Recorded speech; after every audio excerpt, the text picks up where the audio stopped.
Hello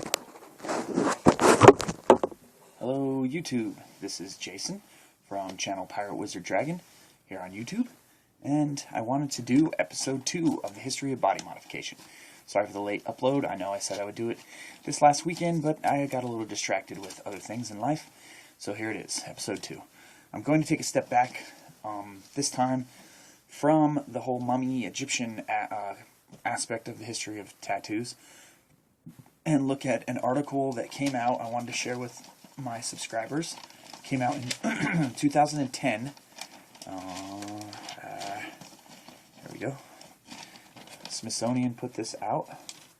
It is called The Illustrated Man. Here we go.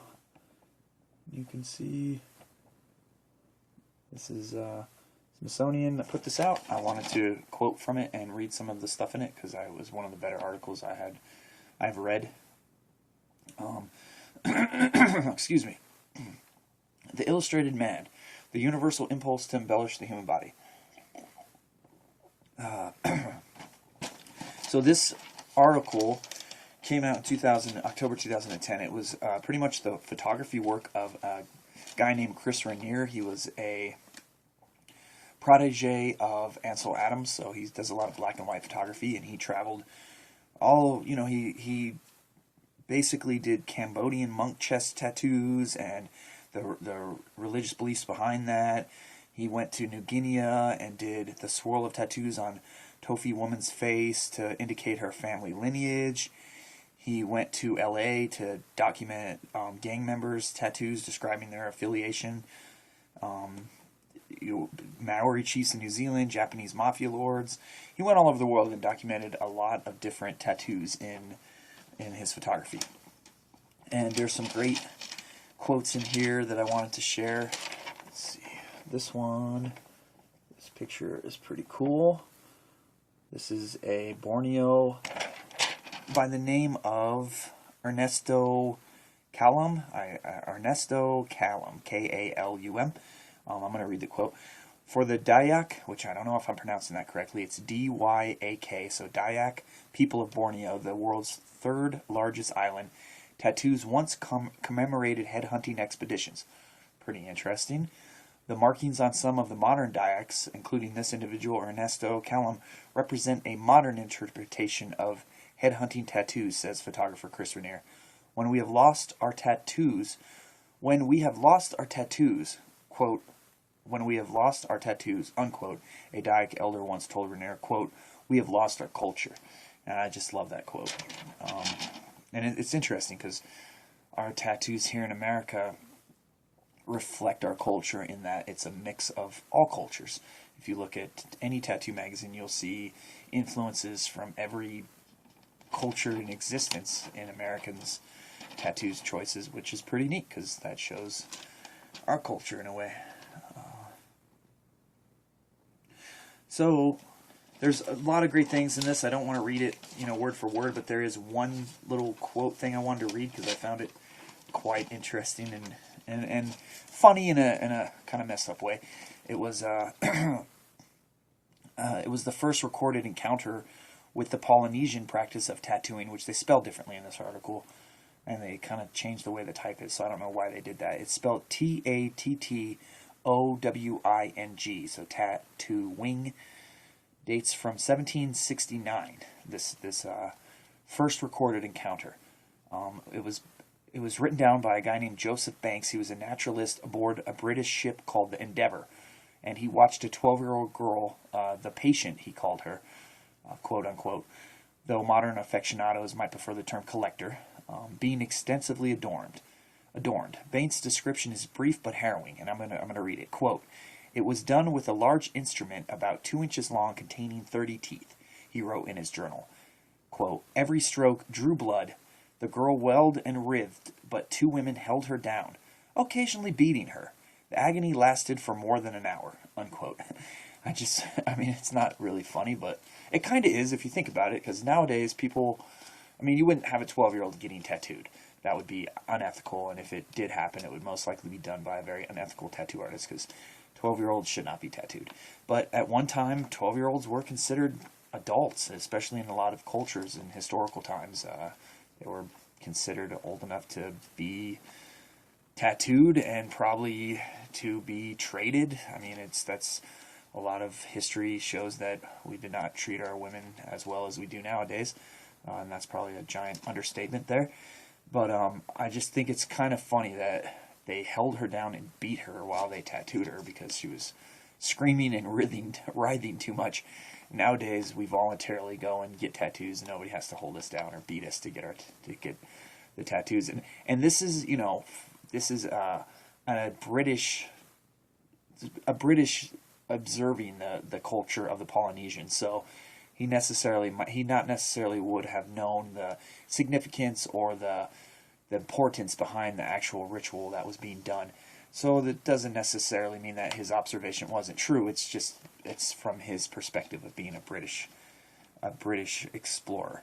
I just love that because it's one of the first actual written accounts of tattooing. But it goes on in the article to talk about how it spread. Yet the agony lasted for more than an hour. Yet sailors must have been intrigued. Soon they were returning from the South Pacific sporting tattoos of their own. The English recoiled, apparently unaware that the ancient Europeans had also been devoted collectors. And as the colonial powers extended their reach around the globe, native people, often urged by missionaries, gradually began to relinquish their traditions, an abandonment that continues today. Back in Europe, tattoos were persistently associated with unruly sailors. Pirates, probably. Although they did not achieve a subversive glamour... Although they did achieve a subversive glamour in certain circles, probably pirates too, in that one too. In the early 1900s, the future of... Okay, I'm sorry. Got a little ahead of myself. In the early 1900s, the future... And I do not know how to pronounce this word. I'll spell it out. Marchioness. Marchioness of Londonderry tattooed a snake, a star, and a coat of arms on her leg. So that's probably was pretty wild for an early 1900 Marchioness of Londonderry to do. And King George V boasted a Japanese-style dragon. So that's pretty cool. I mean, that's history, I love it. There's a couple other things I wanted to quote in this article that were good. I'm not going to read it like per verbatim, but it's, if you want to go look it up, it's Smithsonian 2010 October. There's some great pictures in it, and it's just a very short kind of recap of his stuff. He also this photographer wrote a book with mainly not wrote but did the pictures and probably wrote some of the inside, called Ancient Marks: The Sacred Origins of Tattoos and Body Marking, which came out in 2006 and has a lot more pictures of his photography work across the world. There's two little other things I want to quote from in here, which are pretty cool. And I may refer to this article in future episodes that I do. But where was it? Here it is. In West African nations like Togo and Burkina Faso, where this is a little off the tattooing thing, but it's body modification and scarification realm, where scarification is common, Rainier would often ask to photograph the most beautiful man and woman in a given village. So he would go to a village in Africa and ask to take a picture of the most beautiful people of the village, and inevitably they would be the most scarred, Rainier says. You didn't gain your beauty until you were scarred. I thought that was a pretty cool line. And then at the end of the article, there's a great quote that he says that I've thought a lot about. We live in a culture where everything is disposable, and it's like, wow, that's forever.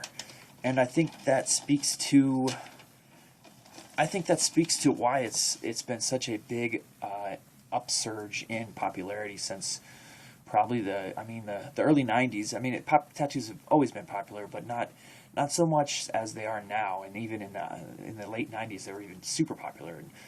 And people would even probably go as far to say as a trend or a fad, but they'll be around and be popular for my whole life. I just don't see it changing. And that's because of our culture. We do live in such a disposable culture where, unfortunately, even people are disposable nowadays in the way that they're treated, and and honored, and it's sad because it should be different, but it's just, there's a lot of people on this planet now, so things have been taken for granted a lot more. And that's why I love tattoos, and that's why I think a lot of people get tattoos, even if they don't recognize the magic and the permeance behind it. There's something that draws them to that and makes them want to have something in their body that can't be taken away and can't be thrown away, can't be easily discarded, unlike a lot of things in our culture. So that's my upload for this week, weekend, Monday, late weekend, and just to do a little update on anybody who cares about the history now and doesn't want to hear my personal stuff, you can just stop watching, because I'm going to do a short little upload on addition at the end of this video about what's been going on in my life. Things have been going very good. I can't complain. I turned 37 last Tuesday. My brother came over this last weekend, and we played Dungeons and Dragons games all weekend, and I just started dating a really cool girl that is making my life a lot happier, and I dig her and she digs me, and it's been a great blessing. It was a nice universe way of giving me a gift this year for my birthday, and I just kind of stoked that I found somebody to be with and hang out with and not be so lonely on the weekends. So that's a good thing for me. I find out in the next 2 or 3 hours whether I'm going to be getting a full scholarship to the school that I'm trying to get into in Denver. And I'll talk more about that if it happens. If not, then I'll have to revert to plan B. Still working on my art, still doing my poetry, still plugging away at life, and hoping everybody is following their dreams and their desires and their hopes, because that's all really we have in the end. Even if you don't succeed at it, you might as well go for it. Might as well try your best to follow your dreams and be happy. So that's my upload for this week. I did audition for bodmod 101. I'm hoping they pick me for this Saturday position. If not, I'll be doing filler. I'm hoping for them. And they wanted to also use some of my history episodes for their channel. So I'm hoping all that happens, and just good luck to everybody out there, and thank you for being patient. One short little thing I want to show you is the snow in Colorado.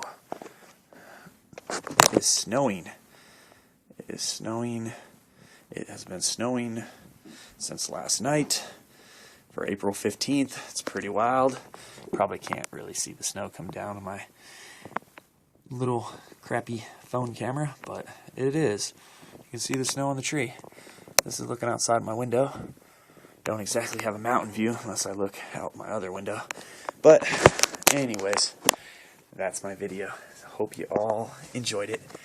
And once again, thank you for watching. Hopefully everything's well for you out there in YouTube land and interweb world.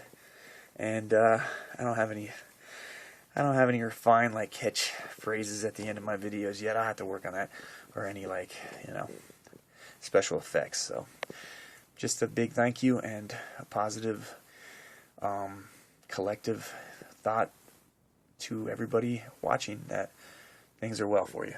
So anyways, I won't ramble anymore, and next week I will do a episode next weekend. I'm also trying to take this very seriously, my whole history of body mod thing. I'm going to be taking notes, doing more research. Hopefully in the next 2 or 3 months getting a computer, so my uploads will be a little better quality, or at least a better camera, so I don't have to use my phone for everything.